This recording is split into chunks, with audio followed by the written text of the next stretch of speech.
Well, welcome back, everybody. Apologies for the slight technical issues, which I'm afraid are well above my pay grade to try and understand. We bring you the finish of the race, where Carl Felvis wins round number 3 of the JCW Mini Cup. You missed nothing for what it's worth. Carl Felvis, Nicky Taylor, and Tom Churchhouse, who were building that story up that something might happen.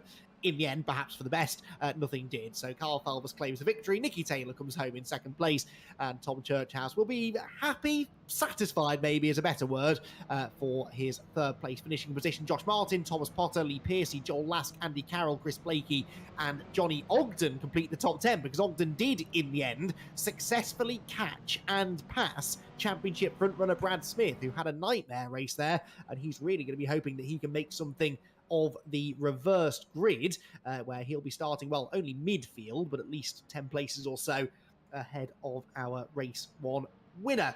Right, it seems a shame to leave you, having only just rejoined, but we do need to take an advert break, so we will do that now, and we'll be able to hear, hopefully, for all 3 of our podium finishers in just a few moments' time.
Welcome back, everyone, to the VRRC. Race 1 is in the books here from Silverstone in the Mini JCW Cup. And we have our top 3 drivers here. We're going to continue the new VRRC tradition that was begun by Richard John Neal a week ago. And we're going to start our post-race interviews with our 3rd place finisher, which means that actually we do now finally get an opportunity, we hope, to catch up with Tom Churchhouse, who qualified on pole, ended up finishing in 3rd.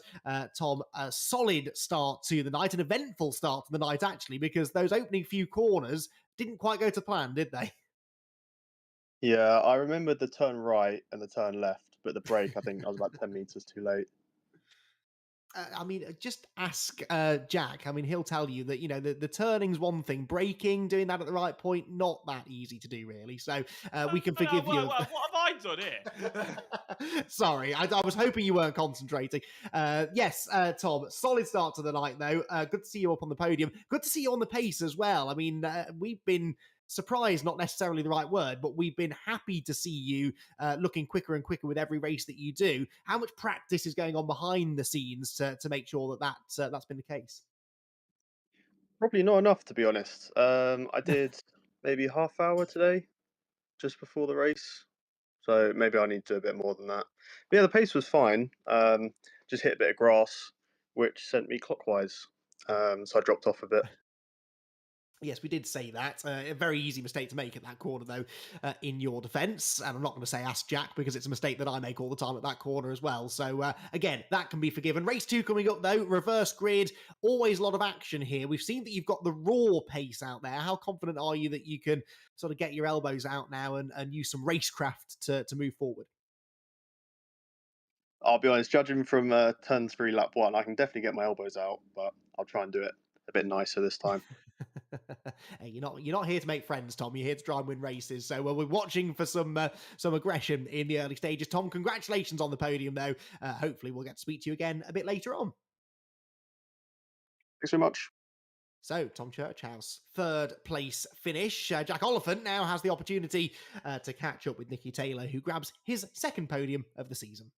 Yes, and well, Nicky Taylor, big congratulations on 2nd place. It looked like it was an opportunity for a 1st place at one point. What happened? Because the cameras were away from us when you slipped back down to 2nd. Yeah, me and Kyle just were working together throughout pretty much most of the race. Like we obviously Kyle got the little nudge from Tom at the start, which then put him wide, and then he managed to then come on in front of come on like alongside me going into the right hander before the massive straight. So yeah, we were side by side for a bit of that, and then once we calmed down with that, we literally just pushed away together. So I kind of had a bit of pace at the start, so Kyle thought it just let me through a little bit, so I went through, and then I screwed up my laps, so I let Kyle back through because it was the decent thing to do, and because I was screwing myself over. So yeah, we were just working together, and it seemed to work, and we seemed to fill a gap. Did you have a look in your rear view mirrors when the gap came down to under a second when Tom Churchhouse was hunting? I did a bit, but I was just kind of putting it down to weight at the end of the day. I was like, I know Tom's only on 5 kg, I'm on 30, so the weight does, I think, play into the tyres a bit, and also I forgot to lower my pressure on my front left, so we'll definitely be doing that because my front left was cooked with about 10 minutes left. But yeah, I saw it was gaining, but I was just trying to focusing on Kyle and seeing what Kyle was doing and just follow with him. Before we hear Carl's perspective, when it came to the last 5 minutes, was that working together agreement out of the window? Was there an opportunity where you two were ever going to fight each other, or was that not really on the cards? I think if I had been a bit closer, like if I had been within striking distance, I think through the last 2 minutes we would have just gone fair game because I think that's how we'd operate. But yeah, I wasn't gonna take him out. No stretch of the imagination. I wasn't gonna make any stupid moves on him. So yeah, I'm happy with P2 and me and him work well together. So I think we can go for 1-2 again in a reverse grid would be brilliant. Well, Nicky, it was a big congratulations on second place. Before you go, quick quiz question. How many races has Andy McEwen ever won around Silverstone? Two. Quite a few, I'll have you know. In real life, nil. That's what I thought. Back to you, Andy. Oh, it is game on. Right then. Well done, Nicky. And congratulations on the podium. Right then, we're going to move very swiftly on to our race winner, Kyle Felvers. Kyle, welcome back. Good to have you back on the podium. Didn't get the chance to speak to you last week. It didn't feel like a VRRC broadcast without getting to interview you at least once. Believe you were a little bit under the weather. So first of all, hope you're feeling better. And if you weren't, I'm sure that race winner's perked you right up. Yeah, definitely. I'm feeling a bit better this week. I think last week illness struck and yeah, just couldn't race anymore. So to come this week and put a win on race one is great. And much needed as well from a championship perspective. I'm intrigued about a couple of moments in that race, really. You had the lead early on, you had it briefly into the first quarter. Then, of course, you had the moment with Tom and you lost it. Then you got the lead back again. It looked at one point almost like you let Nicky back through, only to then repass him later on. Was there a bit of sort of cooperation going on there between the two of you, or were you racing for the lead pretty much throughout? Yeah, definitely. I think Nicky was behind me near the start of the race, and you never know what pace a driver has when they're behind you. So with him being my teammate, I sort of moved over, let him go, and sort of released him, let him see what pace he had, and then eventually I was still on the back of him. So I think Nicky just pulled over again, let me back past, and that's how it stayed for the rest of the race. Yeah, and of course, able to grab the victory. Really important after missing out on the points a week ago. Are you still sort of seeing yourself as a potential championship contender, though? You've obviously got the pace to be winning races, and the drop scores are there for a reason, aren't they? If you can keep the consistency that we saw in the Porsche Championship going, no reason really why you couldn't still be a contender, right? Yeah, possibly. I think, it's front-wheel drive car. I don't really like them, so... No. We're not having it. I'm not having it.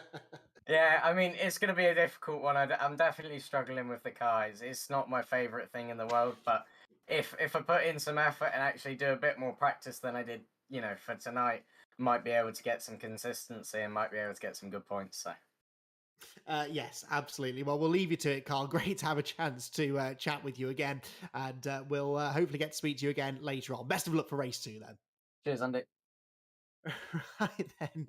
So Carl Felvers, I mean, he'll have to stop with that line at some point when he wins a front wheel drive championship. I think that's the time officially that we'll have to move him on from that, and who knows, that could still be the case in about 6 or 7 weeks' time.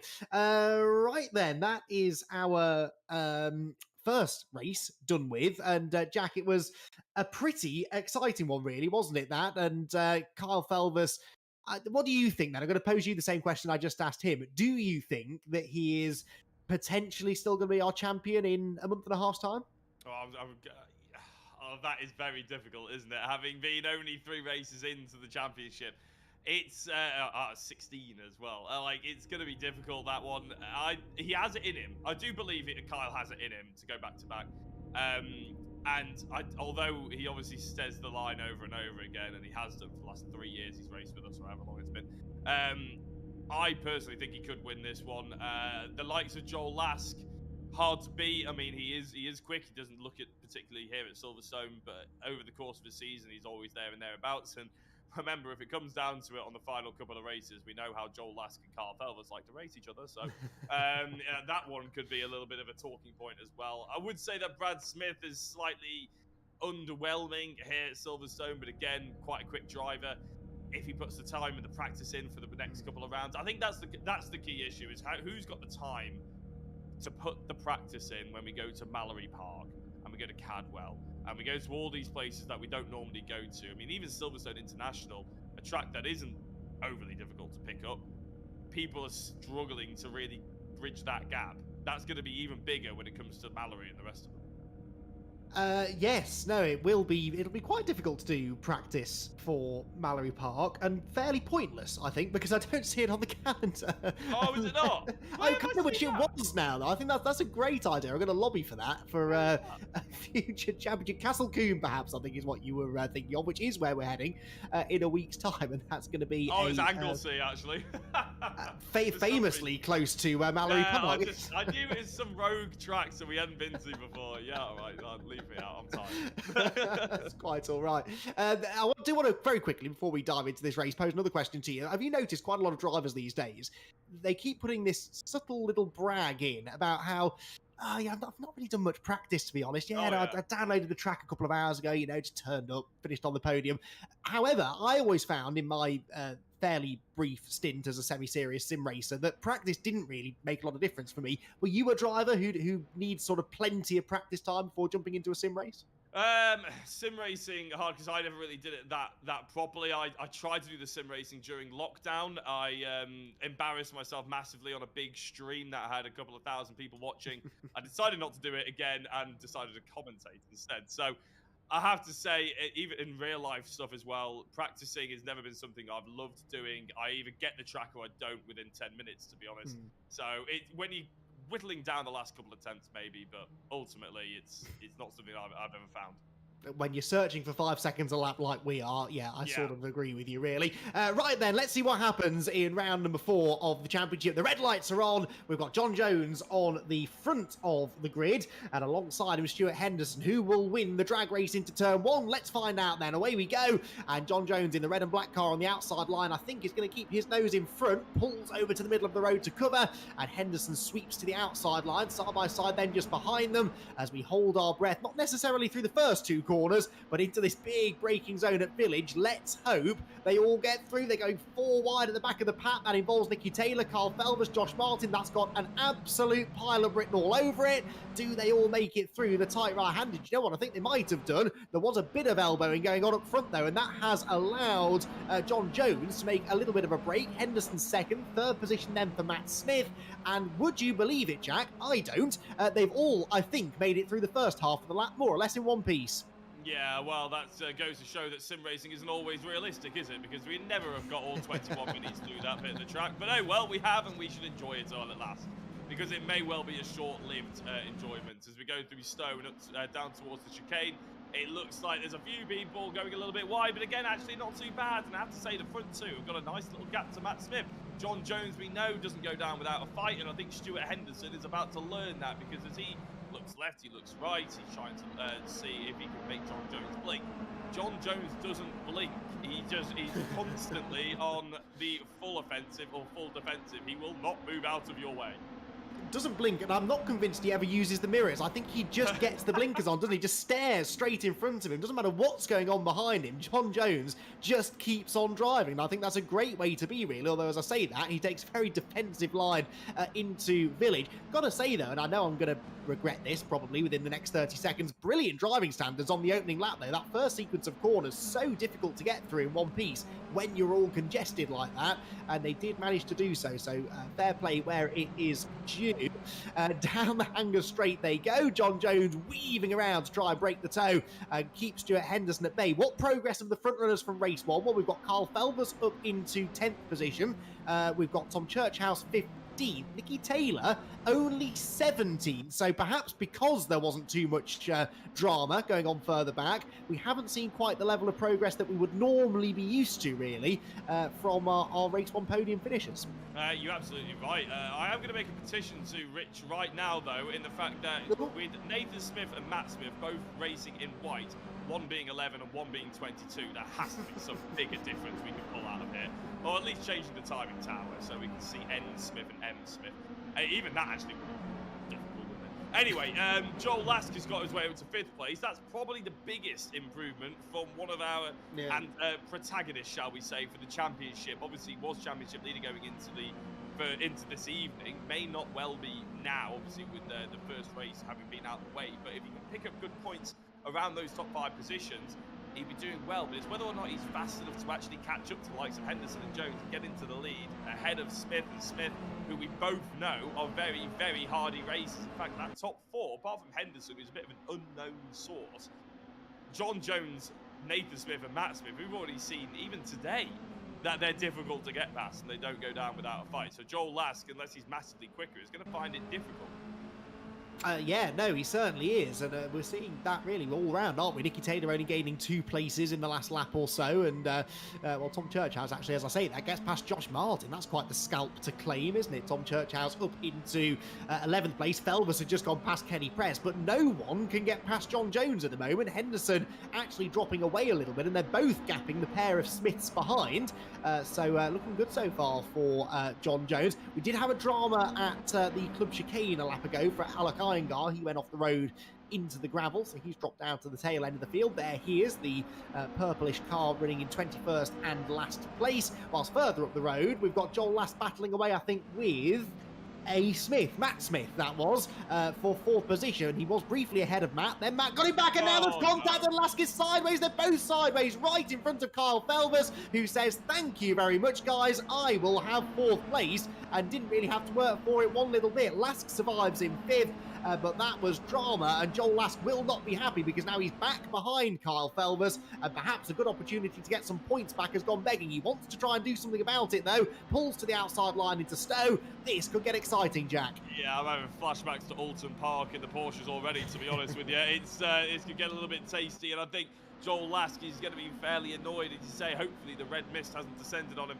Kenny Press could be the answer to Carl Felvers' headache, though, in terms of Joel Lask, because Kenny Press is right there, and as long as these two start fighting, he's not going to be left without wanting, is Kenny. And 7th place is still Matt Smith. I'm going to put that down.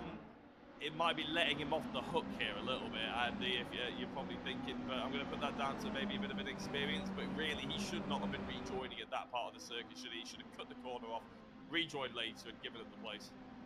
Yeah, I agree with you. You put in a bit of a box there, really, though, because there's that big curb on the left hand of the inside of the loop. So you sort of think, right, well, I've got to get back on the track before that. But yeah, it is always an option just to cut the corner. Yes, okay, you'll get a track cut, but it's not going to be an improved lap time, you would imagine, because you're going well off the road. So that probably was the more sensible thing to do. But anyway, no major harm, I suppose. Joel Lask still running inside the top 5. Came out of that better than Smith did, that is for sure. Now, speaking of Smith, this is Nathan Smith. He's still hounding John Jones. In fact, he's got past Henderson, hasn't he? So he is now has caught John Jones and is looking to try and get the race lead away. He's going to look to the inside, look back to the outside again, heading down through the Vale, but no way through for the time being. This is proper mini racing though, less than a mini's length between them, and it is John Jones still just about hanging on. Henderson third. I'll be interested though to see whether Carl Felvers can catch this group quickly. At the moment, not really. He's inching towards them. That lap was a 1:13.0, so okay, just over a second quicker than John Jones, but the battling going on up in front is only going to shrink that gap faster. It is indeed, and Nathan Smith is looking like he's interested in trying to go for a cutback manoeuvre on John Jones, and he might just have it. He launches himself over the sausage curb, which I think Jones had just about managed to hold on. He didn't quite hit the apex, but we've spoken before a little bit there, Andy. You don't always need to hit the apex through Village, do you? Because you can just carry that momentum, and it's such a sharp, quick turn, sort of straight down towards the left-hand side. If you keep some momentum, it doesn't actually matter that much, does it? It's easy to defend, and that's exactly what John Jones is doing, almost just driving in the middle of the circuit right now. So Smith is finding it hard. Henderson is just dropped off a touch as well. I have to say, I'm still impressed with the front three, because Kyle Felvers has not caught up and has not made easy work of this, and they've been going for about 7 minutes now, these drivers. Here is Brad Smith, and the final Smith in our triage of drivers, against Johnny Oulton and Tom Churchhouse. So Brad Smith, obviously a championship contender, Johnny Oulton new to the championship, Churchhouse new and also quite quick here today with Josh Martin. This is a tasty treat for the eyes. Oh, bit of contact on the exit there between Churchhouse and Oulton, but they both survive. I have to say, fair play to Brad Smith. He's clearly not got the ultimate pace tonight, but he's still fighting. He was 10th the last time I checked, and he's now briefly at least up into 7th place. Back to the leaders though. This is Carl Felvers. He's already got past Stuart Henderson. Now he goes around the outside of Nathan Smith. That's brave. Nathan just about leaves him the space. Felvers has the outside line now, heading down into the link. He's going to turn across the nose of Nathan Smith, who did not have to get out of the way there. In fairness, there was a bit of a touch, and they will still be side by side coming off the corner. Joel Lask, hunting around behind as well, is trying to join the party too. So door handle to door handle down the hanger straight. Nathan Smith on the left, Carl Felvers on the right, and Carl is going to be faced with the rather an enviable task of trying to go right round the outside at Stowe Corner. Is that going to pay off? No, it's not. Nathan Smith, as he's well entitled to do so, is getting his elbows out. He's making that a very wide mini JCW, and actually this is backing Felvers back into Henderson and Lask behind him. Yeah, I have to say, was that a bit of a cut? My street went a little bit laggy there, but Nathan Smith still in 4th place. It did sound like a bit of a cut. We had Sam Henderson, Joel Lask, all lining up to try and overtake Carl Felvers, and ultimately Nathan Smith. Smith goes defensive on Abbey. Here goes Felvers yet again, trying to go for the outside. No, is he going to go for that cutback? He just wants some clean momentum. That's all he needs to get up the inside of Village. He's going to have an opportunity here. No, he's too far back, Andy. That's a massive lunge if he goes for it, which he's just about thinking about as Nathan Smith goes wide. Momentum may well be carried. There's still door bagging. There's side on side. But this time, Felvers is going to have the inside. They go onto the back straight. And he boxes Nathan Smith out really cleverly, gets rid of the opportunity for a switchback manoeuvre. So Felvers into 2nd position. And now we watch for Joel Lask to try and do the same. In fact, Lask still hasn't got past Henderson. They are wheel to wheel heading down the hanger straight. And Nathan Smith is coming back at Felvers. He's had the slipstream. He's got the inside line. And I'm sure he's going to try and outbrake our reigning VRRC champion. It doesn't quite work. And so Felvers stays in 2nd place. Terrific battling this though, as they drop down the hill. Henderson arrives from the right-hand side of shot from a long way off the road, and that has allowed Joel Lask to come through. Kenny Press is catching them now, and let's not forget, this is all going on 1.1 seconds behind our race leader John Jones, who has now led the first 10 minutes of this race. Granted, Felvers, now he's cleared Nathan Smith, should be able to bridge that gap, but this has been another fine drive from John Jones. I have to say, I'm glad you didn't ask me to predict what's going to happen in this race like you sometimes do, Andy, because I would have got it horrendously wrong. Like, so badly wrong it would have been untrue. But I'm enjoying every bit of this, because it's been really good driving by John Jones. Hasn't been undeserved this race lead or anything. Felvers has had to work really hard to get back through. Obviously took a little bit of advantage of Lask versus Smith, but that's okay. That's part of racing through the pack. Then he's had to fight hard against Nathan Smith, of course.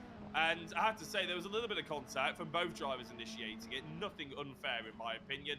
With Felvers going around the outside onto the back straight, he was always knew there was going to be a bit of a touch.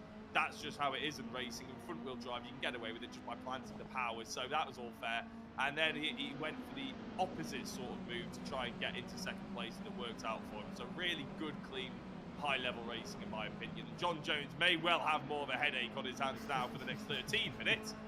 But at the moment, he has driven very, very well.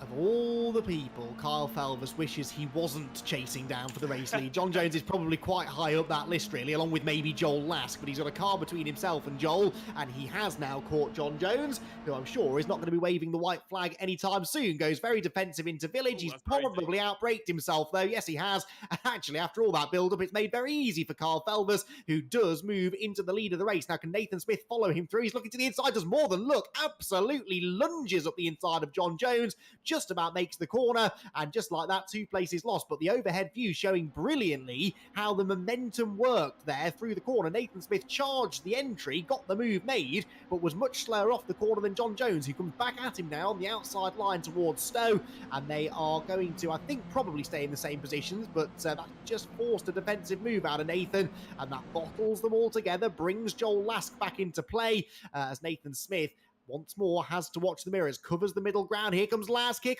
very late on the brakes, finds a gap. Brilliant move that from Joel Lask. He's into third and immediately sets about trying to take second from Nathan Smith. Yeah, he was Lask of the late breakers, wasn't he there? It was very impressive Very indeed. good. You're welcome.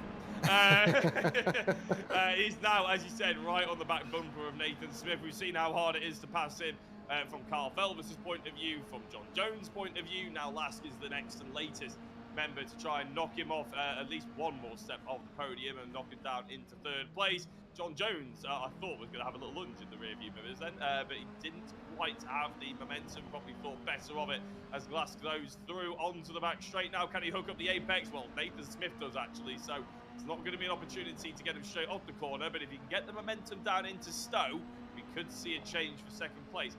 A little bit of leaping about here, maybe a connection issue for Joel Lask, because the slipstream not quite working as strongly as we once thought, Andy. No, it's not really, is it? More's the pity as far as Joel is concerned, but if he could just get this second place, get out of this battle, I think he'll be very happy with that. That car is a heavy car, remember, this week, and if he can still manage to get himself on the podium in race 2, he's going to be pretty satisfied, I think, with that, really. Lots of curb taken there by Nathan Smith, not for the first time tonight, has to be said. Right, Nicky Taylor, remember him? He was on the podium in race 1, but a little bit like Donington Park, he's struggling to make the progress in race 2 that the likes of Carl Felvers has been able to. In fact, even Tom Churchhouse, who's up inside the top 5 now. But Nicky Taylor wanting to try and get past Samfir Radu, who, bear in mind, hadn't turned a wheel around this track until a couple of hours ago. Well, he's fending off one of our expected championship front runners. They almost trade a bit of virtual paint coming off the corner. And here comes Thomas Potter as well. A 3-way fight. Potter almost thinks about going up the inside of the pair of them. Settles in the end for just challenging Zamfir Radu, which he does. Excellent clean racing from the 3 of them. And Nicky Taylor up into 9th place. Yeah, it was a good move, wasn't it? And Potter is sliding his way on through to try and take advantage. It's rather good instinctive racing as everybody seems to be following themselves off. That was Josh Martin who also followed them off the road in trying to use as much track as humanly possible. I'm not sure if it entirely was quicker. Here comes Potter, though, on Nicky Taylor. Nicky Taylor, after getting past Radu, is now going to see himself fall back down to 10th position. If only for a moment, though, as Potter goes a little bit too late, and unfortunately he's had to settle back down. He's still inside the top 10. Nicky Taylor showing an experience. Potter late on the brakes, going into the club chicane. He gets it stopped, and I think he's going to have the right-hand side as well. That's an unbelievable move. If he can hold on to it through the final corner, he's going to. That was outrageous. Fantastic stuff from Thomas Potter. He's just put the moves on Nicky Taylor, and that was one of the best moves of the night. So Thomas Potter up into 9th position, then Taylor won't like that, and he's going to try and get the place back, I am sure. This is, with the greatest of respect, not the group of drivers that Nicky Taylor wanted to be racing with in this one, and the frustration perhaps starting to what a lunge from Nicky. I think Potter was perhaps a bit too early on the brakes. Taylor almost forced into the move, and he manages to go through, but then has to defend, dropping down into the link, and Thomas Potter tries to tough it out around the outside line. That was never likely to work, and so in the end he settles back in line again. But Thomas Potter, 12 years of age, and a real star of the future based on what we're seeing here. I know he's only in 10th position, but he had a really strong run in race one, and he certainly does not lack in commitment. Again, peaks to the inside up at Stowe Corner. What I like, Jack, is he's not going for silly moves. He's making measured moves. If he thinks the move is on, he'll go for it. But times like then into Stowe Corner, he looked to the inside, applied the pressure, but didn't do anything silly. That is seriously impressive. Yeah, they're not silly, but he is going for every move, isn't he? If he looks at it and he thinks that's on, he will go for it regardless of what the situation is. If it's, you know, not obviously, as we said, not silly though, which is very, very impressive. He's being very efficient, very determined right now, which is a sign of a driver who's got good race instincts, and obviously he's got some pace to back it up, which will only get better and better. Here is Joel Lask. He's got past Nathan Smith. He's into second place. He's got a big old gap though to find between between himself and Carl Felvers. We talked before, Carl Felvers has to worry about anything. I think Lask versus Smith is probably going to be the podium. John Jones still in 4th place, but now is Churchhouse breathing down his neck. Could we see Churchhouse with a double podium before the evening's end? We've got 8 minutes to see it, and if Lask versus Jones keeps on going, no, it's Lask versus Smith, isn't it? My apologies. Keeps on going, then it'll end up holding each other up. You never know, Churchhouse could be in with a sniff.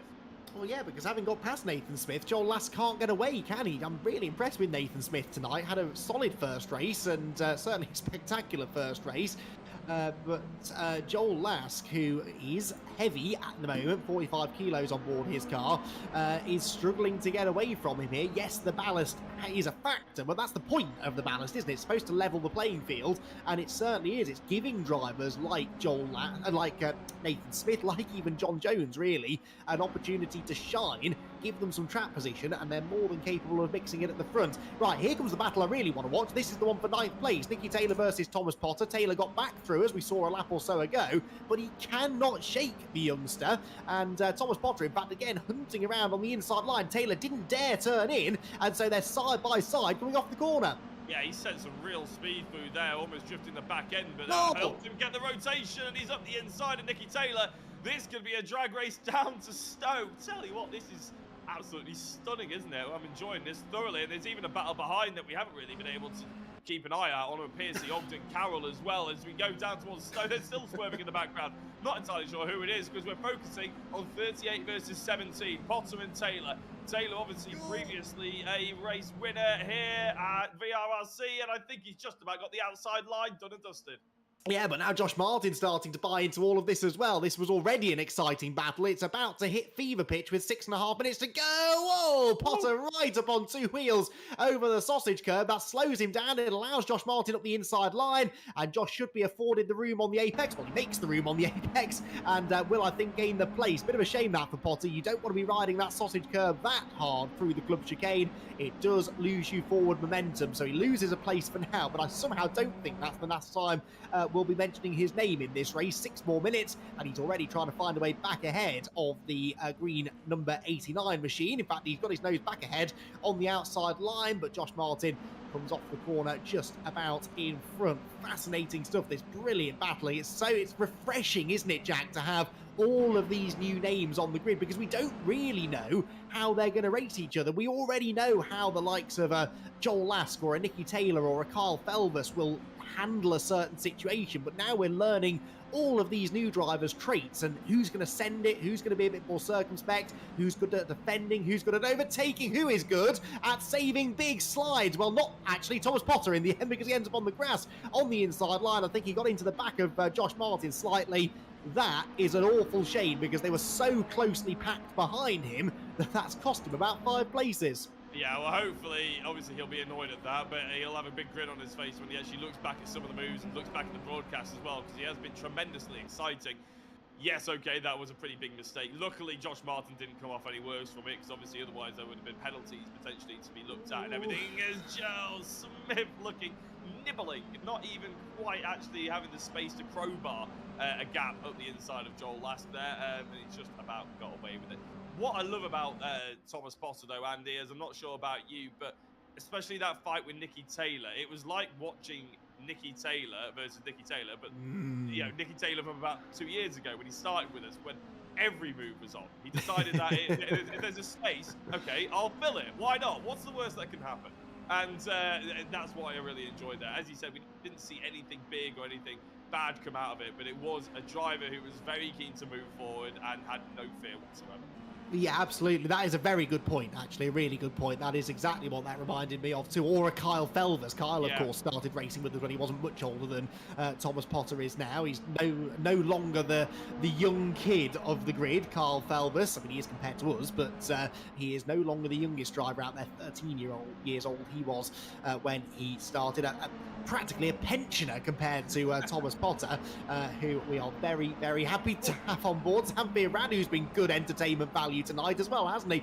It's been a very entertaining night in general, really. The Silverstone International Circuit bringing out the best in our mini drivers, and Joel Lask is hoping that it will bring a second place finish for him in this second race of the evening. He's still fending off Nathan Smith and actually has built a small cushion, but in mini racing terms, a pretty handy lead as they head down the Hanger Straight with 3.25 minutes to go.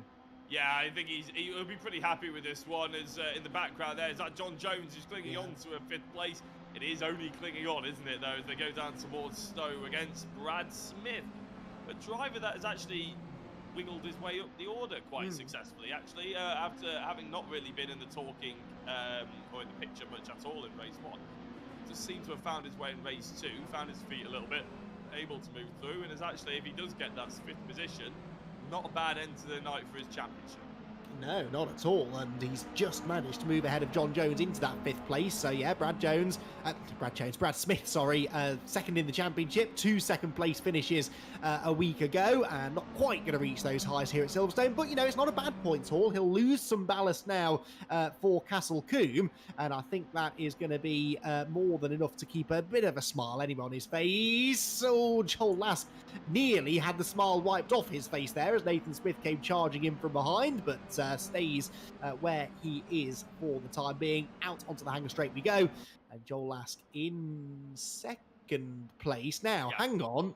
Carl Felvers is showing as non-finished, and he's not on track. Has Carl Felvers disconnected from the race lead? I think, Jack, that this is now the battle for the race lead, and I think Nathan Smith knows it. He's up the inside line, and he sees a chance to steal a race win. Yeah, Carl Felvers, he's actually just dropping down the order. He's in 18th place or something like that. It's Joel Lask right off the circuit. I don't know what's happened to them, but it's not a timing glitch, ladies and gentlemen. This is the battle for the race lead. There is Kyle Felvers. He's in the pits. I don't know whether he accidentally hit the wrong button, but we'll focus on this one for the next 90 seconds. Well, it looks like Nathan Smith, Joel Lask, and Tom Clubhouse, Church House even. I'm getting it all wrong as they go through Club. I'm sorry, it's a race lead. What a battle, what a battle this is. 2 laps to go, 3 drivers under a handkerchief going through Abbey Corner, and Nathan Smith's got the lead back. There is Felvers back on the road in 19th place. What on earth is happening? I've no idea. I'm sure he'll jump on the YouTube chat later on to explain to us, but Carl Felvers is now going to score hardly any points from this second race. The nice, and in fact, Joel Lask in danger of suffering the same fate because he has contact from Tom Churchhouse. This could be exactly what Nathan Smith needs to grab what I believe would be his first victory with us here at the VRRC. If those two start scrapping behind, he might just be able to do this. Yeah, Churchhouse with 45 seconds wants a higher podium position than the one he's currently operating in. Joel Lask going very defensive. Churchhouse is going to have to go around the long way around Stowe, locking up on the rear right. Nothing wrong there. Nothing wrong with the move, Andy. He's gone and done it. Oh.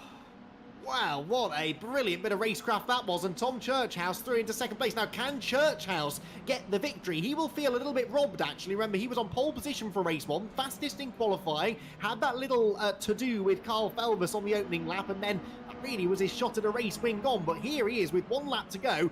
3/4 of a second he's got to try and gain here on Nathan Smith. Of course, on that lap he was 4/10 slower, but that lap included that rather spectacular overtake against Joel Lask. He's already taken a couple of tenths out of him in the first corner alone. He's going to catch him, Jack, I think, but will he find a way through? I Tell you what, they're all going to catch Kyle Felvers, who seems to be just ahead of him on the track map. Anyway, I'm not entirely sure. Felvers was disappeared, then he's back. His connection's all over the place. Yeah. Anyway, we'll worry about him another time. Hopefully, we'll have a chat to him potentially. He is right at the back of the field, though, and I think he's just gone into the pits as a DNF. So his connection is absolutely gone. Maybe that's the cause of the problem. Anyway, Churchhouse, half a second to Nathan Smith. Nathan Smith, who has fought so hard to be in the position he is in. He probably only thought that maybe a podium was on the cards, let alone a race win. It's going to be absolutely stunning. He's going to love it in the commentary box. I can't wait to have a chat with him as long as he doesn't chuck it off in the next 3 corners, Andy. This is going to be one that he'll remember for a while. Oh, well, one will remember for a while. What a race this has been. Nathan Smith off the final corner. He is going to do it. Out of club he goes. Nathan Smith, a winner at the VRRC from Tom Churchhouse in second and Joel Lask in third. I think Lask will still be happy with that, but my word, he could so easily have won that one, couldn't he? Then it is Brad Smith fourth. That was an under-the-radar fourth position for Brad Smith, but valuable championship points scored. John Jones in the top 5 ahead of Kenny Press, Nicky Taylor, Josh Martin, Andy Carroll and Lee Piercy. I'll tell you what, Jack, what you said earlier on is absolutely correct. You never, in a month of Sundays, would have predicted that top 10, would you, at the beginning of what was a frenetic 4th round of the championship. It looks as though Kyle Felvers, unfortunately, has succumbed to some connection issues, and that is, unfortunately, the end of his... Well, maybe not completely the end of his championship hopes, but it certainly is not going to help his championship standings. A 3rd non-score from the first 4 races of the season. But let that not detract from Nathan Smith, who put up a fighting drive regardless, and thoroughly deserves that race victory that he has just claimed. We will have all of the breakdown from our second race of the night, and there'll be plenty to unpack in our post-race interviews. They're coming up in just a few minutes.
Welcome back, everyone. A spectacular, exciting, perplexing second race of the night here from Silverstone has just been completed, and we are joined by our 3, I would imagine, fairly worn out podium finishers after what was a ding-dong battle for the victory there over the final few minutes. It looked like being more of a fight for second place until connection issues befell our race leader, Kyle Felvers, and it all meant that we got a new race winner here at the VRRC. But we're going to be speaking to him in a few minutes' time. We're going to start with our 3rd place finisher, though, and that was Joel Lask. Joel, congratulations, back on the podium again. A heavier car than you had a week ago. I'm sure that held you back a little bit tonight, but all in all, I think you've got to be pretty satisfied with the points scored.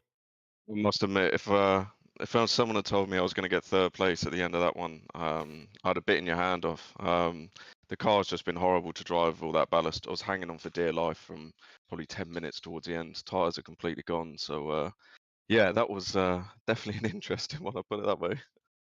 Yeah, I mean, a slightly confusing finish to the race, obviously, but I guess you weren't really able to focus on what was going on with Kyle because you were embroiled in a fantastic scrap there. You and Nathan had a great battle all race long, and then that sort of allowed Tom to join in at the end there. A good, fun battle to watch. Were you enjoying being a part of it? No, not really. Battle-wise, yeah. I mean, it was great. Fair play to Nathan. He definitely had more pace than me, and he was obviously sitting back and waiting to make his move, which he did do.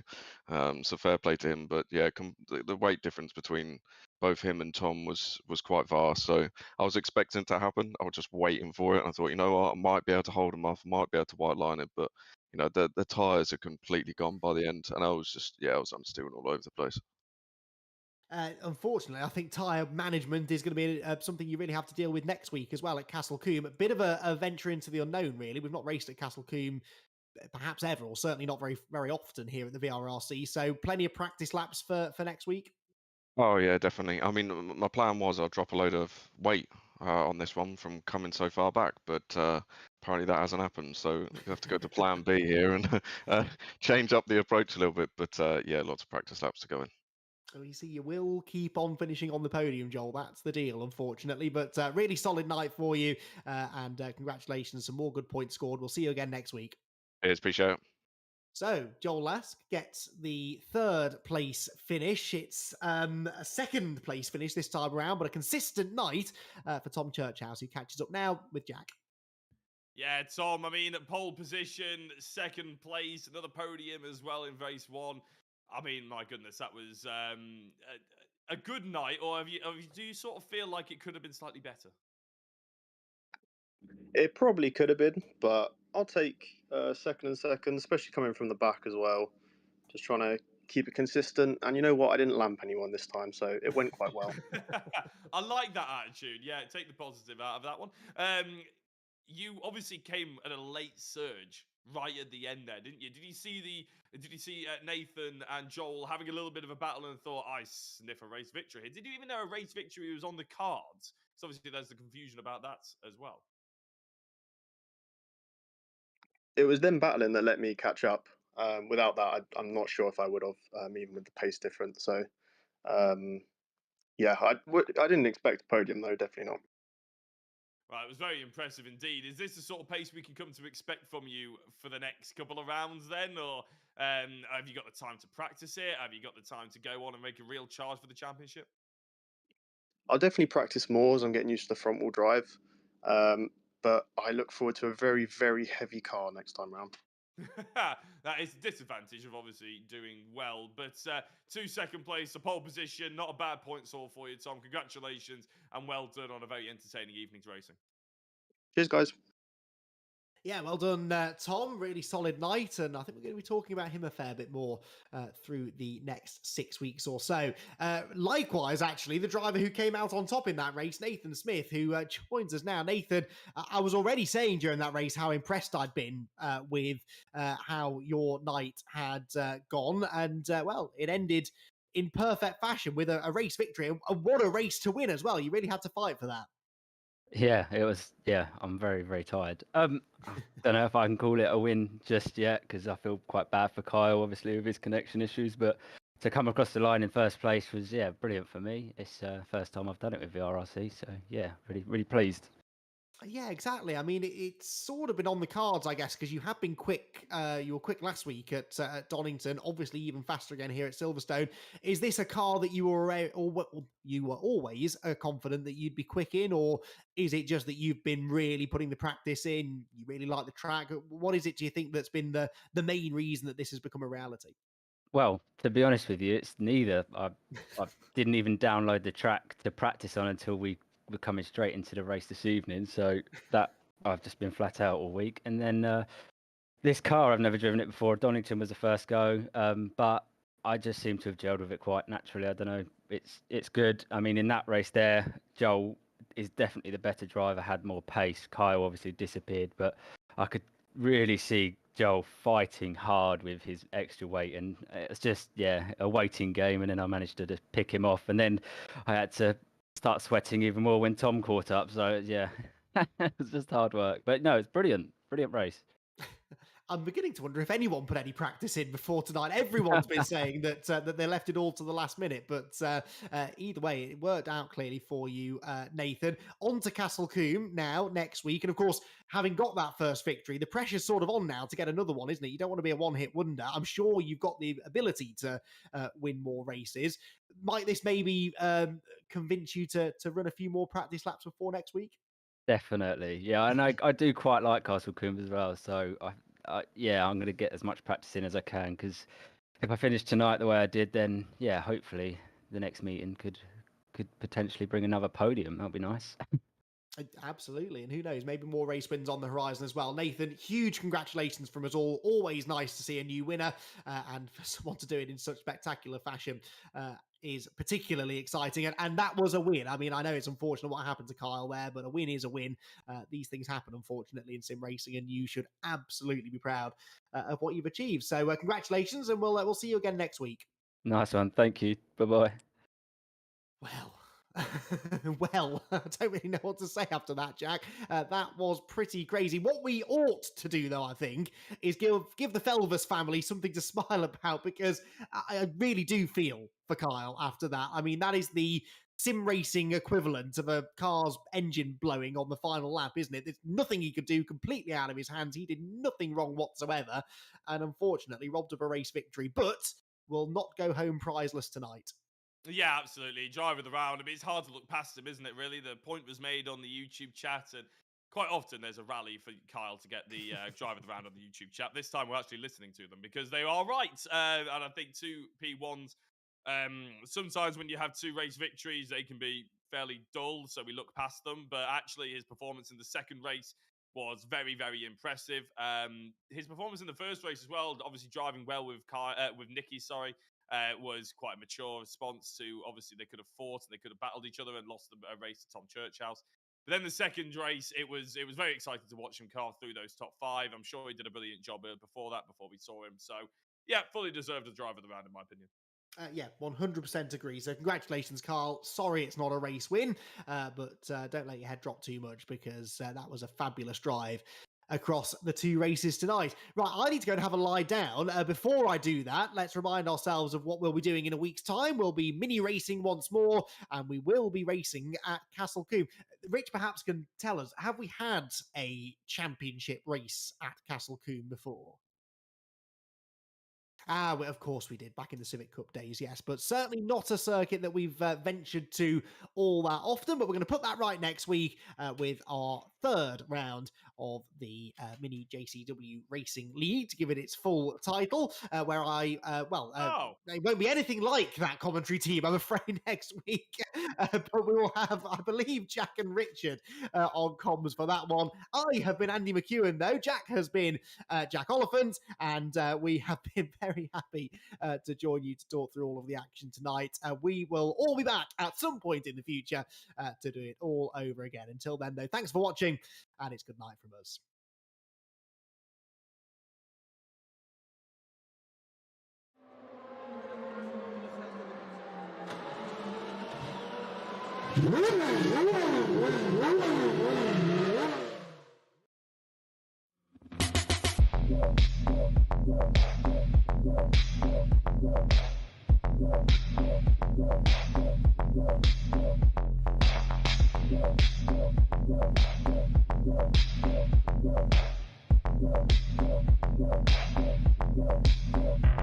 Yeah.